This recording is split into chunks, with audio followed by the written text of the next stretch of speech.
Look at that right there. Oh, son. Is that looking good? Oh my gosh. Take away my man card. I'm new to smoking. Just started doing it. Never had time. Takes a long time to smoke meat. So I thought we'd talk Arrowhead stuff for a little bit. Artifacts, some hunting things.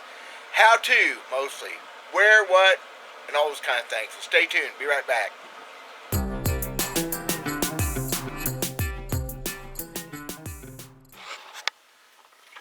Well, this isn't working out like I'd planned. Let me try to figure out how to shoot a video and make sense to people.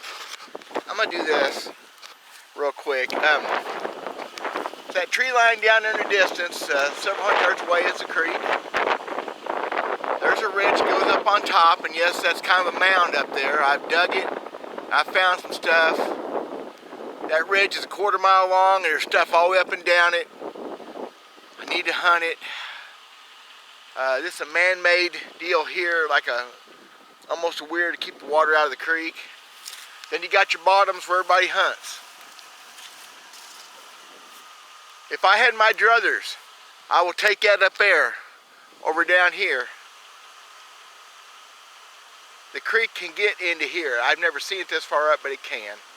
I found stuff in this field. I'll take high over low. Okay? But rarely are you going to find that high stuff disc and tilled up. So you've got to dig. So that's your quandary.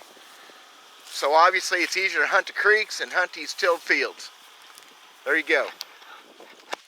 So I did some videos when I first started this YouTube thing on arrowhead hunting on how and wheres and whys. I thought I'd do a little bit, kind of same, a little bit different this time because a lot of people ask questions. And the channels went pretty well. People are liking this stuff. So I'm going to try to get across to you real quick, or fairly quick as I can, which ain't very quick, some hows and whys. First off,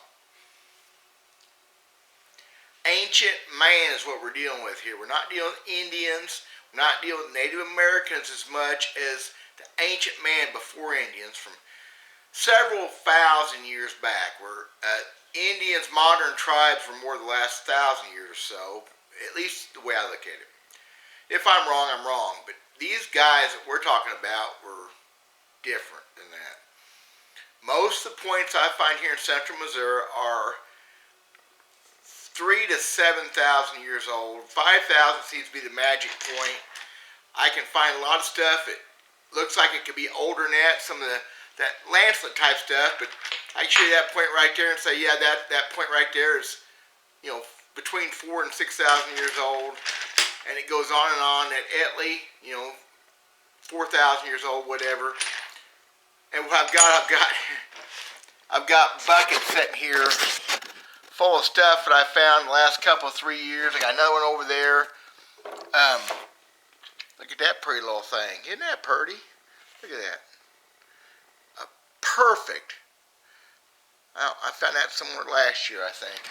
Anyway, so I'm looking at some of this stuff that I found and kind of looking at where I found things and think about how I did it. So anyway, we're looking at points that are older than Indians until you get into actually that kind of point there, and the bird point type thing. Those a lot of times are newer, like the Cahokia stuff we find here in Missouri. So anyway, the number one thing you have to find artifacts is water. I went over this before. I'm saying again, you have to have water. Old water. Not a pond or a lake. It has to be water that was there 2,000 to 10,000 years ago or whatever. That means creeks and rivers, streams, big ditches. I mean, I found this big old thing a while back in my backyard. My pasture. I'm 3/4 of a mile from a small creek, and I found stuff in that creek. I found debitage 3/4 mile away. It was close enough. From that water source, it's been there forever. Springs, not wet water seepages, but real springs are another major key. You find a good spring somewhere around, there's a good chance you're going to find where is occupied by ancient man. So you have to be near water. Near water, I found stuff 3/4 mile to a mile away from water where the location was easy to get to. About like a 1/4 mile, 3/8 of a mile maybe, but I like to be right above the water, near the water. So that's your first place that you look for, is near water. So you say, well, why water? Well, my big thing I like to tell people is ancient man did not have a grocery store, convenience store. Your life revolves around water when you live in a simple livelihood. Without water, there's no life. And that's hugely, hugely important to ancient man. The food is also near water. Fish are in the water. The deer and everything else are never very far from water. And we did not have farm ponds and stock tanks and reservoirs back then. It's the rivers, the creeks, the good deep ditches. Things have changed. That's also another secret thing. If you can figure out where water used to run, sometimes you find pretty good stuff. But they had to be close to a water source. Pretty simple. Find a good water source. If you ever had ancient man in that area, you can find where the artifacts are. So, where to look? Simple. Take a 1/4 mile from a water source, either side to start with. 1/8 of a mile, 100 yards, whatever is better, okay? Start close. Look for, of course, your tilled ground will be on the flat side of any creek, any river. As people find arrowheads there because it's tilled ground. They don't really do it necessarily because they know about the water. But a big spring's the same thing. Tilled ground nearby is going to have stuff. A lot of ground's not tilled. That's a whole other subject. Every creek and river I've ever been on has a high side and a flat side. Sometimes the creek has left that high side and meandered out through a plain, through a pasture. But mostly it's got a high steep bluff and a flat side. Those high bluffs, on top of them, if it's flat enough, tremendous place to find artifacts. Around here with a fairly thin soil, in other words, we only got someplace 8 inches or so till we get to hard pan. That means solid clay, hardly any life below that, hardly any life below that. I find stuff sitting on top of the ground. It's been on top of the ground for 5,000 years. It's pretty cool. It's rare, but I found it. I know a guy that has filled a truck up over his life for finding stuff like that in one particular ridge. That ridge is 1.5 miles from the nearest creek, but there's a big spring. There you go. So you got flat side to steep side. Wherever you can find tilled dirt on top of those bluffs where they plant around, oh, what a tremendous place to look. A lot of times that's back ways off the road and stuff. That takes a little research.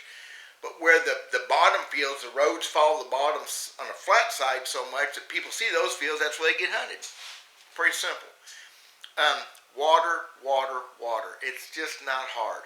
If you're not by old source water, not a wet seepage spring, but a good spring, it pumps out enough water somebody could use. And, I mean, within 3 miles of here, there's 4... Well, within 4 miles of here, there's 4 or 5 that I know of that pump out a lot of water. One of them runs water out of a pipe that big, I don't know how many millions of gallons a day. And it's a great spot, of course, anywhere near it. So, don't get very far away from the water sources. I keep talking about doing a digging video. I have never done one. I need to set that up. It's going to get summertime before too long. It's going to get hot. And I got so many places I can dig, but I'm trying to find the special place to dig. So that's kind of on I just got to make it happen. I owe it to you guys. I haven't done digging in a long time. I may start off with one of my old places. I have never finished a place where I feel like I've dug it out right. So, but there's a lot of places to dig too. So water. No matter what, you got to be near a good water source. Other than that, you're just getting lucky. You find a place they hunted, they camped, whatever. It won't be a lot of habitation. Okay. I wish I could describe you what this planet looked like 5,000 years ago and get it. I can't even conceptualize. just the timber that we've lost in this area since I lived here 25 years ago when I grew up in this area, the amount of timber we've lost is amazing. Almost all of this country here in central Missouri and a lot of places was covered with timber. You couldn't see things like you could then. So ancient man was trying to find stuff that felt right to them near water. They didn't have to go very far. As long as they had water, they had food. Flat places. And I find stuff on hills and everything, but flat. They didn't want to roll out of their sleeping bags. Wait a minute, they didn't have a sleeping bag. So flat spots near water. Boy, a flat spot high or low, or in between, near water.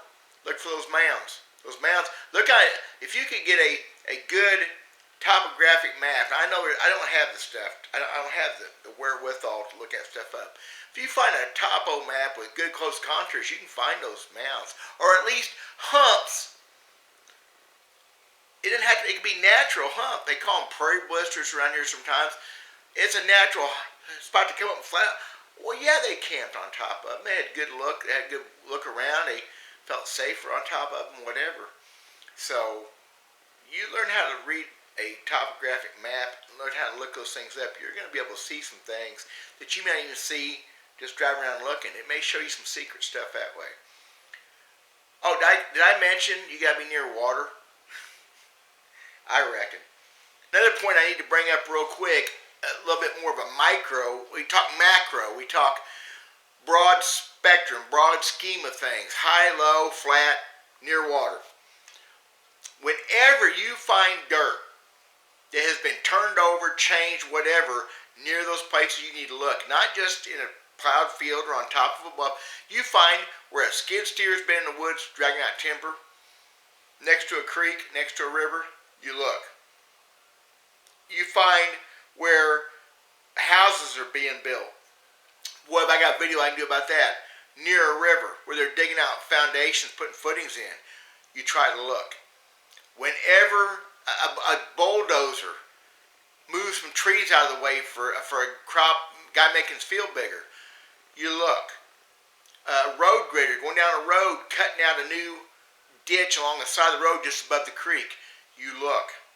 Whenever I find bare dirt, not just plowed field, which is always good, but bare dirt and near that water source, I'm going to look. I can show you debitage almost every time around here, and once in a while I get lucky and find something that has points in. So bare dirt, I don't care what made it, man-made, whatever, look at it.